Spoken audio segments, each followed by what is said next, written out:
Supreme court ਦੇ ਦਿਸ਼ਾ ਨਿਰਦੇਸ਼ਾਂ ਦੇ ਤਹਿਤ ਚੰਡੀਗੜ੍ਹ ਨੂੰ ਕਲੀਨ ਸਿਟੀ ਵਜੋਂ ਦੇਖਣਾ ਚਾਹੁੰਦੀ ਹੈ ਸੁਪਰੀਮ ਕੋਰਟ। ਇਸੇ ਕਰਕੇ ਜਿੰਨੇ ਵੀ ਰੇਹੜੀ ਫੜੀ ਵਾਲੇ ਹਨ ਉਹਨਾਂ ਨੂੰ ਹਟਾਉਣ ਦੇ ਦਿਸ਼ਾ ਨਿਰਦੇਸ਼ ਜਾਰੀ ਕੀਤੇ ਗਏ ਹਨ, ਉਹ ਵੀ ਤੁਰੰਤ ਪ੍ਰਭਾਵ ਹੇਠ। ਅੱਜ 26 ਦੀ ਗ੍ਰੇਨ ਮਾਰਕੀਟ ਦੇ ਵਿੱਚ ਰੇਹੜੀ ਫੜੀ ਵਾਲਿਆਂ ਨੂੰ ਹਟਾਇਆ ਗਿਆ। ਜਦੋਂ ਵੈਂਡਰਾਂ ਨਾਲ ਗੱਲਬਾਤ ਕੀਤੀ ਗਈ ਉਹਨਾਂ ਕਿਹਾ ਕਿ ਅਸੀਂ ਫੀਸਾਂ ਵੀ ਭਰੀਆਂ ਨੇ, ਫਿਰ ਵੀ ਸਾਨੂੰ परेशान ਕੀਤਾ जा रहा है।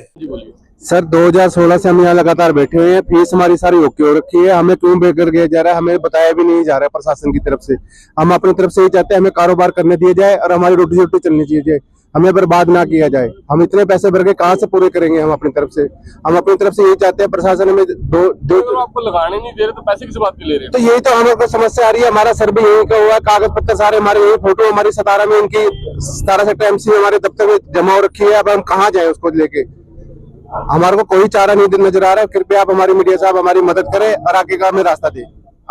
आप हमारे बाजू को उठाए और प्रशासन को जगाए, रास्ता दिखाओ। मतलब हमें हमारा रोजी रोटी चलाने का कुछ तो प्रशासन से बताए कि हमारी रोजी रोटी चलने दिया जाए। क्या मसला जी? मसला यह है जी, कल गवर्नर साहब आए थे और वो बोल के गए थे मार्केट कमेटी को कि यहाँ पे जो वेंडर बैठे, जो हम लोगों ने जितनी फीस भरी हुई है, अभी तक पूरी फीस कंप्लीट है सर, अभी तक पूरी फीस हमारी कंप्लीट है। और गवर्नर साहब ने ये बोला था कि जब तक इनको कहीं अस्थायी बेंडिंग जोन नहीं बना के दिया जाता, जब तक इनका यहाँ लगाने दिया जाए। और कल हमें गवर्नर साहब ने बुलाया भी है जी मिलने के लिए। तो उसके बाद क्यों हटा रहे हैं फिर आपको? अब पता नहीं जी, कह रहे हैं कि सेक्रेटरी से बात कर लो, ऊपर से हमारे को ऑर्डर आया, पता नहीं किसका ऑर्डर आया जी। आपको कोई टाइम दिया पहले कुछ किसी बात का हटाने के लिए बोला? कोई नोटिस नहीं दिया जी, हमारे को कुछ नोटिस नहीं दिया। हमने पूरे पैसे भरे हुए जी। पहले इन्होंने ही बोला था कि यहाँ बेंडिंग जोन में लगाओ, यहाँ लगा लो, पीछे करके लगा लो। बेंडिंग जोन कहाँ पे है? जो बेंडिंग जोन कहते हैं कि बेंडिंग जोन कभी कहते हैं यहाँ पे है, कभी कहते हैं यहाँ पे है, कहते अब कह रहे हैं कि हमारे पास बेंडिंग जोन ही नहीं है।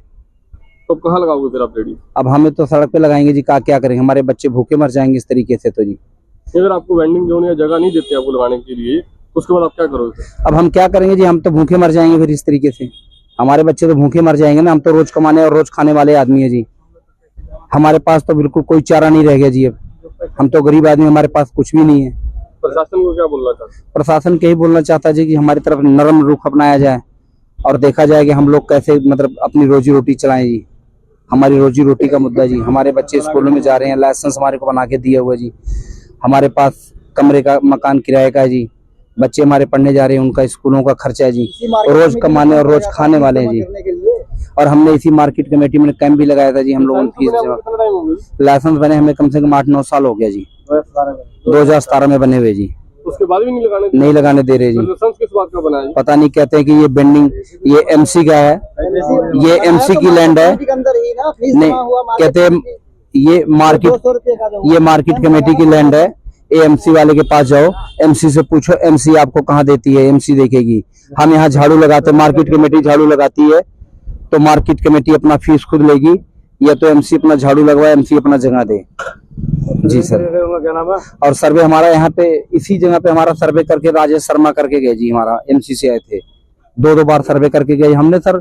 उसी हमने लाइसेंस पे लोन भी ले रखा जी। लोन की किस्त भी हमारी नहीं पूरी हो रही जी। अब तो हमें बिल्कुल ही बेघर कर दिए, बिल्कुल उजाड़ दिए जी। अब तो हम बिल्कुल सड़क पे आ गए जी।